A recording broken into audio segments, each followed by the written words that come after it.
Welcome to the Noir Poise podcast, where wisdom is power is more than just a motto. It's our way of life. While we don't claim to have all the answers, we're dedicated to delving deeper into different topics through meaningful conversations. As a duo, we bring different viewpoints to the table, enriching our joint journey towards growth and poise. Join us as we explore and unlearn to relearn while striving to navigate life with poise.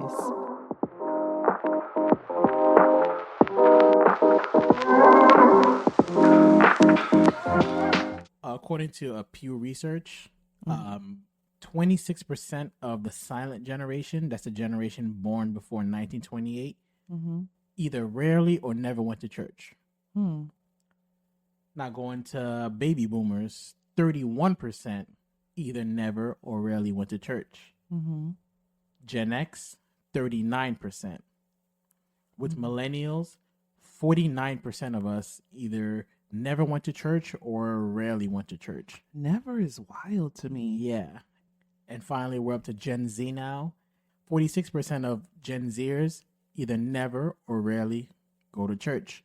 So millennials stand out as the generation that either never goes to church, never went to church, or rarely goes to church. What was the percentage for millennials again? 49%. So almost And Gen half of Z millennials, is 46%. Oh. Yeah, so it literally peaked with millennials because before that, Gen X was 39%, Gen Z 46%, millennials 49%. And that's not a good thing. I don't know if that's not a good thing or a bad thing, but I do believe that it deserves some attention. Yeah, I agree with that. But I say that's not a good thing because while we encounter people all the time who simply state like they just don't have a home church or they haven't found somewhere where they feel like is for them, or they don't feel the need to go to church every Sunday, so on and so forth. But I think it's wild to hear that people have never gone to church. But also I say it's not a good thing. And of course, this is my opinion. It's not a good thing because while there are people who may think like us, where it's like, it doesn't change our belief in God. It doesn't change our way of living according to God. But reality is there are a lot of people who also aren't continuing some of the ways of life that in a sense correlate with the concept of their belief in God. Does that make sense? Did I say too many words? I think you said a lot of words. Okay, what I'm trying to say is I think it's bad because while there are people where it's probably they're super busy with their regular day-to-day life, or they haven't found a home church, because unfortunately, if we're honest, church has changed. I mean, in my young age, I've seen a shift that occurred while I was coming up. There are people who just don't feel the need to have to go every week, but they may have church in their home. I mean, COVID kind of shifted that for a lot of people too. So that's why I'm like, I can see why the number peaked. What year did they run this data? Between 2019 and 2020. Okay, so then that makes sense. The end of 2019 to about summer of 2020. Okay, so context is everything. I think that makes sense because I think COVID has caused a shift in people attending church in person, right? There was literally like a whole year to 2 years where numbers were limited and some people did not want to be exposed depending if you had a health issue. You didn't want to be in a position where there's a lot of people in one area. So that makes more sense to me that the number would be skyrocket. So that changes what I was thinking. But originally what I was thinking was it's not good because while there are those people who are in the positions that I mentioned earlier, I do think there's an obvious rise in evil, in my opinion. To each his own, of course, but I do think there has been a shift the past 5 years that you kind of have to be like living in ignorance to not notice it. So that's why I say like, I don't think that's a good thing because I do think for the most part, a lot of people do need that repetition and that routine in order to continue living a certain type of lifestyle. But I don't know. But why do you think because I do agree with everything that you're saying. Do you? I do. Oh, okay. It didn't look like you did. That's why I was like, I'll get to why I had that expression. okay. Because I do agree that there's been a rise, in evil, at least noticeable evil, and in the past couple of years. And I do agree that COVID did shift things, but I believe that COVID probably just accelerated the emotions that were already there. I think that's true too. I do think that that's a lot of people probably were feeling a type of way or thinking a type of way, but didn't have the boldness to move forward. Yeah. And COVID probably just pushed them in a sense. Well, not speaking for the millennial generation, just my interpretation of it. Mm-hmm.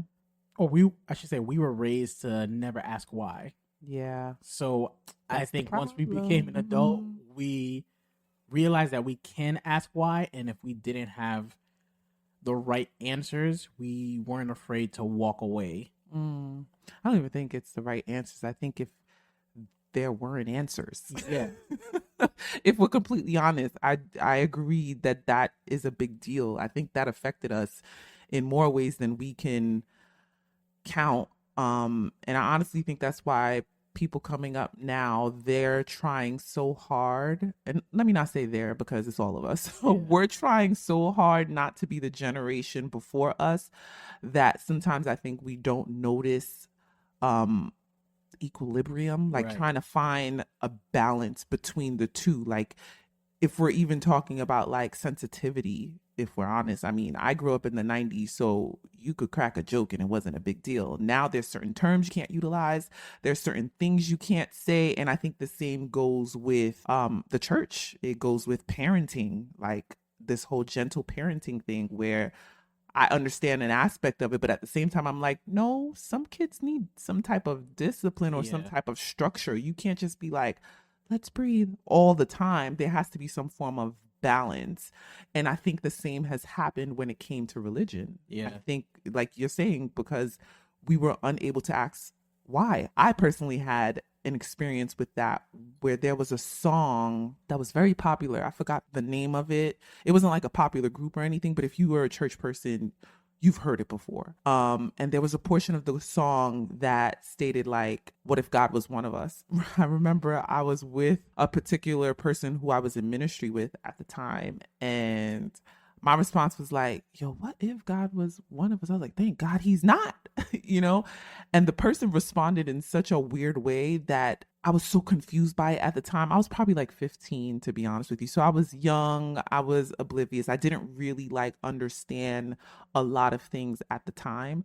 So because in my mind, I thought the person had more wisdom than me, I accepted what they said and didn't question it. But in my mind, I was questioning a lot based on what they responded to me. And I think that has happened even with basic scripture, honestly, or like just basic teachings that we haven't been able to recognize the difference between the law of God and the traditions of the church. Yeah. And I think now as adults, a lot of people, I think even younger than us, I mean, we're in our 30s, but a lot of people in their early 20s or, in their 20s, those questions, unfortunately, seems like it's leading them away from God rather than leading them towards seeking more knowledge to discover God in a different light. I do agree. And this is what I was going to say, that I don't think that it's totally bad. Explain. Because again, just speaking from my own experience, I believe that I really got to have a closer relationship with God once I left the church. Ditto. Yeah. And it could be because of I wasn't around the traditions anymore. I didn't feel, the pressure to be at church every Sunday, be there for Bible study or Friday nights or whatever the case is. There was time to have more of an intimate relationship. Yeah. And I got to ask the questions that I've always wanted to ask and do the research myself. Since I was young, I don't remember the question itself, but I asked this, and this was in my own home church, but somewhere else I used to go, I asked them a question and they told me, their response was, you never question God. that was like a common thing Yeah. stated in the church. Like, don't even specifically Haitian churches, like, bon Dieu grand monde pa mandel pou ki sa. Like, that's like, Yeah. I'm always doing this like everyone's Haitian. Let me rephrase, like, there's a common saying said in the church that Haitians tend to say is, God is an adult, you don't question him, you don't question the why. And that's even done in parenting. Like, we weren't allowed to ask our parents why, so why would you ask God, the creator of all things, why? This was actually in an American church, so I think it just shows that was church everywhere. culture at the time. Mm-hmm. And I was respectful. I didn't give a response to that, but in the back of my mind, I thought to myself, I feel like this is a legitimate question, and I'm not questioning God, like saying, "How dare you?" I'm just trying to understand, and I think that's a good thing. Yeah, but unfortunately, at least from my experience, I don't know what it's like now. I don't know what it was for other people in different churches, but for me, that wasn't allowed. Like, you don't question. How dare you question? Like, it was a sign of disrespect. When it's like, now in my relationship with God, I'm like, I find that God loves when I question, because in the questions, I gain more knowledge and wisdom. Right. You know what I mean? So, I mean, it's an unfortunate situation, but I see why you say that you don't think it's all the way bad. And I guess it could just be my perspective. While, yes, it's obviously not going to be bad for every single person, but we got to be honest and think of the majority. At least for me, I feel like, and I could be wrong, this is just from observation and seeing the generation coming up, but I do feel like because religion was pushed on us in a traditional aspect, a lot of people did not get to form that intimate relationship with God. It was basically they went to church out of habit or routine, or this is what their parents taught them to do. So once they got the opportunity to step away, certain things didn't continue for them. That's not everyone's story, but the reality is that's a lot of people, where church was more so culture than it was a walk of life. Right. And I think that's why I'm viewing it as bad, because I'm thinking of the people who were going to church for that reason. For us, by the grace of God, we were going for different reasons, and we were ministry leaders too. So I think that's different. When you're at a point where, like, you're actually in leadership, and in your sake, you were preaching and stuff, like you were doing your own, Bible study, your own devotions. That's not everyone's story, unfortunately. While that should be, it should be the case where everyone leaves church and they do their own work and they put their own effort in to gain more knowledge. But the reality is there's a larger percentage of the church that isn't, especially in the young community. A lot of people, at least when I was coming up, I don't think a lot of people, let me not say a lot of people, I don't think the majority was doing that. In a situation where now they're not going to church and they're not being fed or whatever the case is, it almost kind of causes them to stray away. Do you get what I mean? Yeah, I get what you're saying. I really want to be careful how I say this. I think it's because I grew up with the understanding that the version of God that I experienced in church wasn't the only version of God that there was. Right.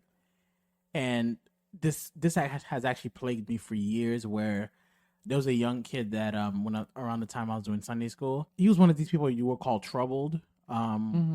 A long story short, I think his mom and dad weren't together anymore, and his dad had 2 other kids with the woman that he's currently with. So he always felt like he was the oddball, because he was the one with his 2 other siblings that didn't have the same mother. He was way older than them. I used to speak to his father all the time. So he was a good kid. He was just, dealing with a lot. He was a teenager. Yeah.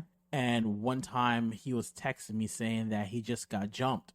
And he said that he felt like it was about to happen, and he started praying. And it's hard for God to protect them, because in church they teach you God's going to come through at the last minute. You're going to have a testimony, not a hair on your head is going to get, misplaced or whatever the case is. And unfortunately for him, he was jumped. And I didn't know how to respond to him, because the version of God that he was getting, same thing with the version of God that I was getting at the time, didn't match up with his story. So he was more so like, how could God let this happen to me? And I think that's part of the issue. We've Yeah. had so many conversations about this, about the mindset of God being the save the day kind of character. Because what you just said, there is truth to that. There are situations where that will occur where he probably wouldn't be jumped. Who knows? God is a protector, you know? But I think that's a good example because it illustrates how we unfortunately don't get taught about life. Yeah.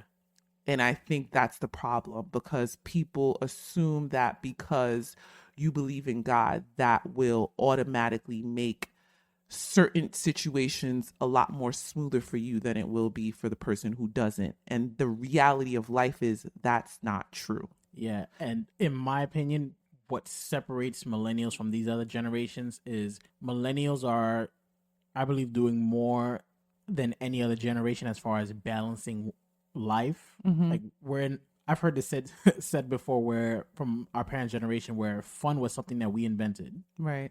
Like to them, it was literally Survival. survival. Yeah. You know, are you eating? Good. I'm doing a Yeah. good job. Go to Right. church. Go to work. Go to sleep. Go to school. Mm-hmm. That's it.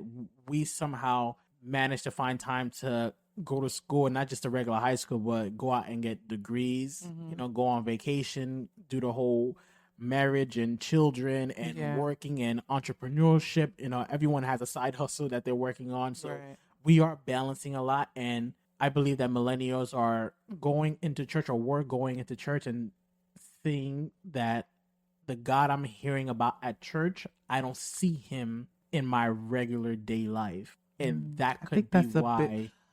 Yeah. that I could be mean, why they don't feel like I need to go to church. Not that they don't believe in God, mm-hmm. because I think I don't have the exact numbers, but I think the study showed that people still overwhelm, especially Black people, still to an overwhelming number still believe in God a lot. Mm-hmm. So it's not that they don't believe in God, but they just don't see the value in going to into church. Yeah, and this is my personal opinion. Again, every church is different. Every leadership is different. Every person's spiritual walk is different. But for my personal experience, when I was in church, the last, like, I'd say 5 to 7 years of me really like going here and there, like very often, or being active, I should say, I noticed that it was more so inspiration. And I'm not going to lie, to some extent, it was irritable because while I know that God is able to do all of these things and God will and can do all of these things, right? I think the problem for me was I'm just going to say it. Church started to feel like a motivational speech. And it was on the same topics over and over and over and over. And no one was really, at least from my experience, again, there could have been services where it went deeper and I wasn't there. But I feel like a lot of what was being taught stayed surface level. And while I do understand it to some extent because it was a lot of youth, you know, and you have to cater to where the people are spiritually or age-wise, maturity-wise, whatever the case is. There's certain information that if you do give it to someone at the wrong time, it can actually do more harm than good. So I understand that concept. But even till now, because even after I stopped going to my home church, I consistently kept going to other churches, you know, like trying to discover where would fit me or us or our future or whatever the case is. And it was a constant thing. It felt like an inspirational, motivational service. And I think that is the unfortunate problem because information is at our fingertips at this point, and people can get inspiration from going on YouTube and scrolling down social media and seeing a quick, you know, verse, and that's it. Like, that's, I think, part of the issue is that there has become little to no difference between the church and the world, in my opinion, when it comes to like feeding people inspirationally. Like, I feel like everything was just like a motivational speech. It wasn't really, like you said, teaching people the nitty gritty about God, not just the God can get you through that problem. God will find you that job. God will heal you. God will deliver your family from the issues they've been going through the past 30 years. God will give you that car. Like everything felt like materialistic. It was all Yeah. about what God can do. And a lot of it wasn't about what you can do. For me, at least. Again, this is just my opinion. So I can always look back 5 years from now and be like, oh, sis, you was wrong. But that's just my perspective on it now. I feel like there just isn't a balance, because the reality is, while yes, God can do all of these things, we don't put enough emphasis on the accountability aspect, on what you have to do for yourself with God's guidance, rather than always being still and waiting for God to work a miracle. Everyone wants like a miracle. Everyone wants God to be the savior. And it's not realistic. It's not realistic with the life that we live, and I think there needs to be a balance. Like, people need to learn about finances. Yeah. You can't keep praying for God to deliver you from financial hardship, but you're not teaching how to manage finances and how to understand the difference between checkings and savings and money markets and APR rates and credit cards. Like, I feel like there wasn't a balance. To some extent, it's not even just the church, it's people in general, if we're honest. Like, I feel like as people, we don't take accountability. We're always just looking for God to save the day. And I think because of that mindset, that has caused people to trickle away. I kind of disagree with that. Being in ministry for so many years, I witnessed how hard it is to just come up with topics. And I think towards the end of my ministry, I started going to just deeper topics, just because I was learning deeper topics. But I would have people all the time say, we should talk about finances. We should talk about language. We should talk about this. We should talk about that. And it's like, how much could the church really do? Yeah. At some point, I think the church just became, in a sense, a hospital where no matter what kind of problem someone was having, they would just come to church and expect the church to just teach them how to solve it. And while I do think that there are places for that, like there's seminars or workshops that churches regularly do, it always bothered me that people will come to me with these topics and be like, yeah, we should talk about, for example, credit cards. Or there was one time, and this is probably the worst sermon I ever preached, honestly. Like, I was so miserable just coming up with the topic, because I was asked to preach about alcoholism. And at that time, I don't think I've ever had a drink. So you couldn't relate to it. Yeah, I couldn't relate to it. And I just had to do research, find scriptures, find, real world examples to back it up. But in the back of my mind, I was thinking to myself, like, why are we talking about this here during the service? That's a good point. To some extent, I do believe that the church needs to get deeper into topics, but it's kind of like we always say, where you start to learn more about yourself, naturally you start learning about everything else, or learning about God. I think if the church did a better job teaching more about who God is versus what God can do. I agree. One of the more humbling experiences I had is, you remember before I preached, I would not make people praise, but try to create an atmosphere of praise. And one of the things that I used to say, and it's because I heard this said before, is I used to say, if you woke up this morning, give God praise. If you have this, have that, give God praise. And the last time I ever did that was when there was someone in the church who just lost a child, and they were there. I looked at them before I said it. I don't think I ever said it at that point. I looked at them and thought, their child didn't wake up this morning. So does that mean they don't have a reason to praise? Yeah. And I think that's one of the bigger disconnects that exists between millennials and just the church experiences. For a long time, we're taught that God can do. And it's not that he can't do, but when you come to a situation in the real world, when you realize that something hasn't happened or the worst has happened, it causes you to just look, at the church like, I'm confused. That's not what you told me about.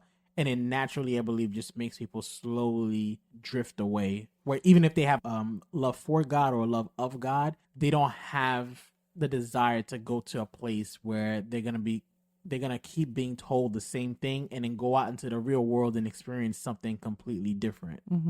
But what is it about what I said that you disagreed with? Because I feel like everything you just said I agreed with. So I'm like, wait, where's the disagreement? That the church isn't a place that people should be learning about credit cards and finances and all that. Oh, okay. I see what Yeah, you're saying. I see what you're saying. I can understand that. But because what I was saying is not necessarily that they have to cover those topics, but I feel like there just wasn't a balance on real life, yeah, is what I'm saying. It not necessarily like those topics had to be covered in the church because those are things that people have to learn in general. yeah, And that's why I ended up saying like, realistically the accountability is with self and not with the church necessarily. Sometimes it's just us.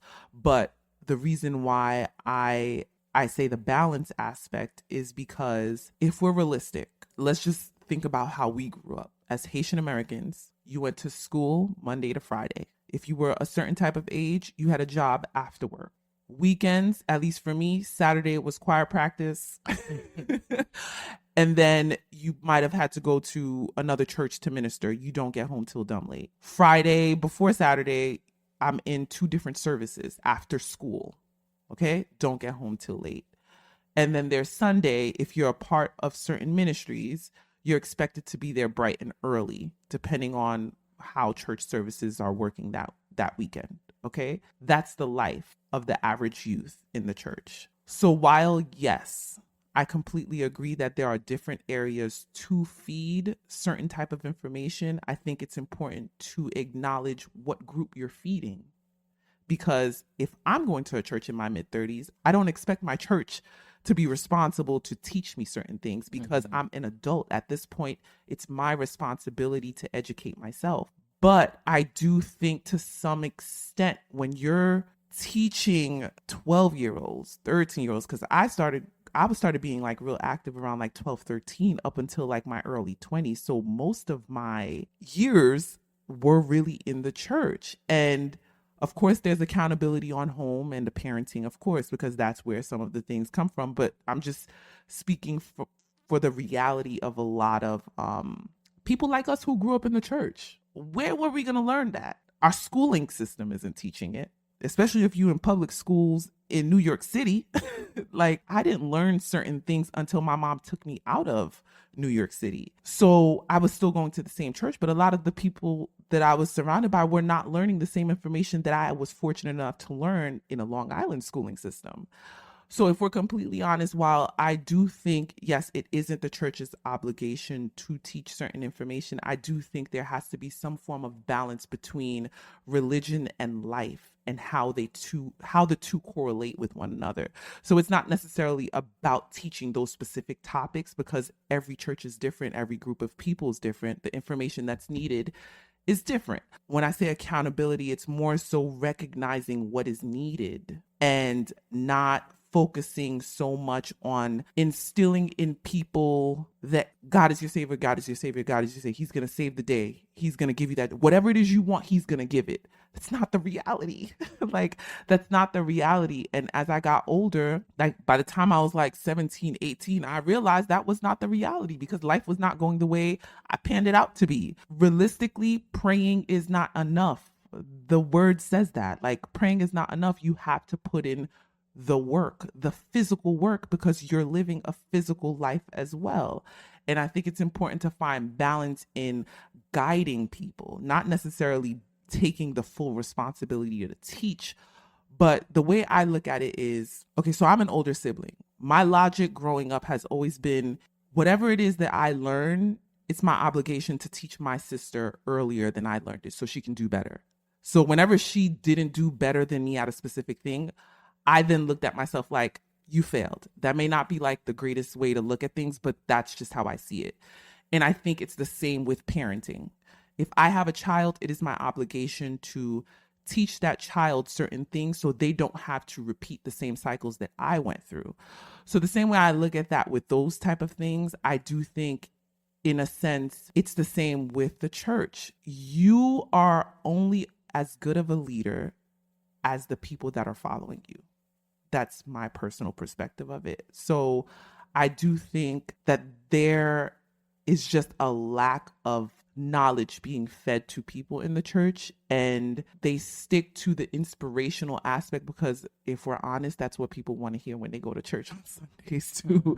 Most people just want like a breather, like I just want a feel good moment. I want to worship and feel good moment and hear the positive things so I can go back and do another week and come back Sunday and do it again. And I think that there just wasn't balance. I don't know how else to say that. But it's not necessarily like the church is responsible for teaching these things. But I do think the accountability falls on every person. It falls on the leadership. It falls on the individuals. It falls on the parents of those children. It falls on everyone. And if no one's picking up the ball where needed, then you then start to see people who are in the same position that they were in 15 years ago. And you're just like, what has changed in your life mentally, emotionally, physically? Because I strongly believe that what you do in the spiritual will eventually come out in the physical form. So if you're growing spiritually, it's going to show in different ways. And if it's not showing, then that should tell you that you're not growing spiritually. That's just my take on it. You asked a very good question. How are we supposed to know about these things if, we have that busy schedule where ministry takes up, over 50% of our time, and then we still got the actual work outside of church to get money and going to school and then family and personal things? I believe I could sum it up to say that the reason why we never found time to learn the important things about life is because we were taught to hope. We were taught to just trust and obey, be still and know that, he is God. Nobody wanted to talk about faith without works is dead. Because you have a different mentality when you know that it's up to you to make it happen. Yep. I think that's the biggest lesson that churches probably don't teach enough is God has already done. Whatever it is that you need, God has already done, but it's up to you to go get it happen. Yeah, you got to go get it. So if you want, like we've had this conversation between ourselves and with several people, we hear so many times that people want healing, but you're still sticking to the same diet. God has already healed you, but if you change your diet, you'll see that healing. Yeah, you'll see it manifest. Or you want to get out of poverty. You're sitting at home just praying and fasting for and money, hoping that God's just gonna open the door. I hear this so many times, how you expect just one large lump sum to come your way. Some rich guy or some rich person is gonna come and pay all your bills. Somebody's gonna forgive all your debts, and that's the testimony you're looking forward to bring to church to glorify God. Instead of, no, I sat in front of my computer, I did some research, and 3 years later, I'm out of debt because I learned how to get out of debt. That's not the story that the church praises. Like if someone got up for testimony and said, 5 years ago, I was in a lot of debt. I had to work 3 jobs, but I'm finally out of debt, and I just want to praise God for that. People gonna look at them like, yeah, because everyone's looking for a miracle, right? Not everyone, but like it's common that like it's the miracle stories that get the most claps, unfortunately. And it's unfortunate because a story like that, to me, that is in a sense a miracle. Like, you've been changed, bro. Like, I think a lot of times we focus so much on like the end result or what it is that we want to do or what it is we want to get. I heard someone say this, something to the extent of, I'm paraphrasing as usual, something to the extent of, it's not about what you want and what you're working towards that's the goal. It's what you're changing into to be able to attain that goal.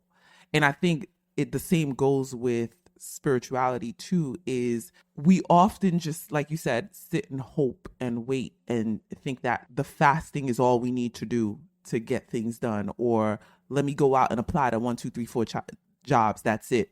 But you got to get uncomfortable in order to be changed internally. It will then make you the person who is ready for that thing that you desire. The unfortunate truth that we don't like to tell ourselves is a lot of the stuff we want, we are not prepared for it.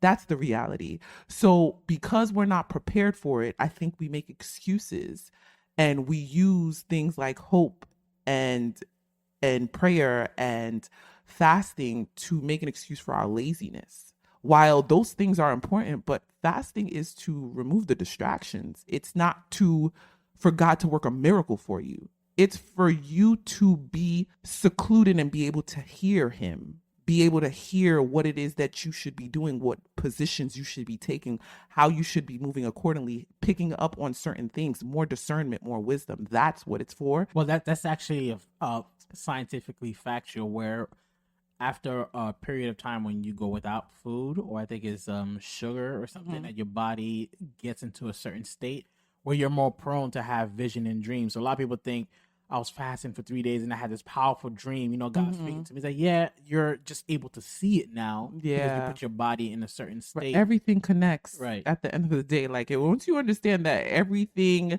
connects, your body is physical, okay? So yes, there are certain things that you do in the physical that will affect you mentally, like that will affect you spiritually. Like the gut is connected to the mind. That's why if you eat certain foods that has certain hormones in it, it may cause certain conditions in your mind. It's really cause and effect, if we're honest. And I think, unfortunately, the tradition aspect of Christianity has made people think that they only have to focus on that aspect, not realizing that God made you physical, though, as well. Like he put you on a physical land. So you can't just focus on the spiritual and neglect everything else. You have to work as hard as you do with the fasting and the praying. You have to also work that hard to maintain the body that you have here, to maintain the mind that you have here, to maintain the heart. You know what I mean? Like everything is connected. And that's why I keep saying balance, is because I feel like we've been taught to focus on only specific aspects of ourselves depending on where we are. And until you recognize that it all works hand in hand, that's why I honestly think it says faith without works is dead, because the work is the physical aspect of it. You have to do the physical aspect in order for the spiritual to then be manifested into the physical form. It's connected. I actually discovered a few years ago that a lot of people like Einstein and all these famous scientists in history, or mathematicians, they'll have a dream 1st that something is possible, and then they'll go spend do it. Years, I've heard that, doing research or testing until they figure it out. That's what I think the church needs to be teaching, where whatever it is that you want, you can get it. But are you willing to do the work? And unfortunately, I don't think, for the most part, churches are willing to teach that. And this might be an unpopular because that's opinion, not what people want to hear. But it seems as if the church is no longer going to exist for the most part in the near future. It seems like there's going to be these big mega branches that people go to for inspiration. Yeah. And then the smaller local churches are not going to be around anymore. Because if right now about half of millennials are not going to church, what's going to happen when the older generation, dies off? It's just going to be those, mega churches that know how to give the inspiration. They know how to put the video collages and have the, the music pumping in a certain way to get you to be inspired for that day or for that week and come back the next week. Or maybe there will be a shift. Who knows? Maybe. Maybe there will. You know why I say that? I mean, I don't know. I don't fully believe what I'm about to say, but what if there's a shift? Because I do think we as humans have a natural thirst for knowledge. That's why when you tell someone something they've never heard before, unless they want to live in ignorance and be bliss, but when you tell someone something they've never heard before, they're like automatically captivated. A lot of churches weren't, at least when I was going, they kind of just continued the same traditions that was used with the generation above us, not recognizing that our generation, man, we're realizing certain things. Yeah. Like we're starting to realize the importance of our mind. That wasn't something that was taught with our parents' generation. So I think it might have been a situation where, I'm about to sound like I'm talking about a business, but maybe the church wasn't innovating itself. It wasn't according to the generation that they were targeting. I don't know. It wasn't. But I would say it wasn't at all, because, again, in my opinion, most people who go to church now do it out of tradition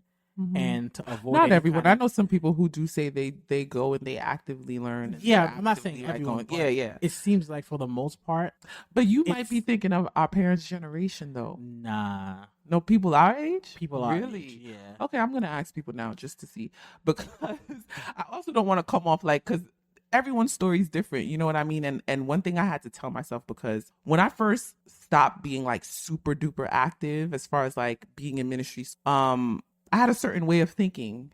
And I think we can often do that as people. Like we think people are supposed to think the way that we think or operate the way that we operate or notice the things that we notice. And one thing I tell myself now is like, at the end of the day, everyone is on a different path. We're all on different walks of life. It's not necessarily high levels or low levels. It's more so where you are in your relationship and your walk in life right now. That may be what you need. And that may be teaching you and helping you through a season, whether that season is 3 months or 30 years. I don't know. But that's just not our walk and that's not our season. So I try to look at it that way. Although yes, we do this all the time actually. We ask people like, "Oh, how was church? Like what did you learn?" And a lot of times it tends to be reminders, but what I've also found is some people don't go for the message necessarily. They go more so for the fellowship, the environment and the fellowship, like just being able to like worship with other like-minded people. So you got to consider that too. Like everyone is different. Everyone's going for different reasons and everyone is learning at a different pace and learning different things. Who are we to judge though? Maybe that's where they are and that message gave them a different perspective than it did last time and it's allowing them to move differently. And some people I also learned they got to hear something 30 times before it actually activates. Yeah, I know what you're saying. Trust me, I get it. But I'm just trying to like, I'm trying to see different perspectives. Like I try to look at different, different views because we're always going to see it the way that we see it because we're us and this is where we stand and we're aligned with our thinking and so on and so forth. But we've heard someone say like sometimes like you're walking around the mountain over and over and it's not moving and it's because it's not supposed to move. It's meant to change you. And the unfortunate truth is some people, maybe they do need to keep doing those things for however long. Maybe it just needs to take them longer to figure out one particular thing. Who knows? And then maybe that person will now be in a position to teach others. Who knows? I don't know. The reason why I disagree with that is I had the same interpretation years ago when I was still in ministry that, sometimes people just need or want the most basics or they want to hear the Moses story from a different perspective. So I would try that. But towards the end of my ministry, when I really started to get deeper into things, there was a sermon that I think, well, it wasn't even a sermon. It was more so of a teaching I did on Friday night. I think it was called What in the World is He Talking About? Where I just took basic scripture, like popular scripture, and broke it down and showed exactly what it meant and how everything tied in together.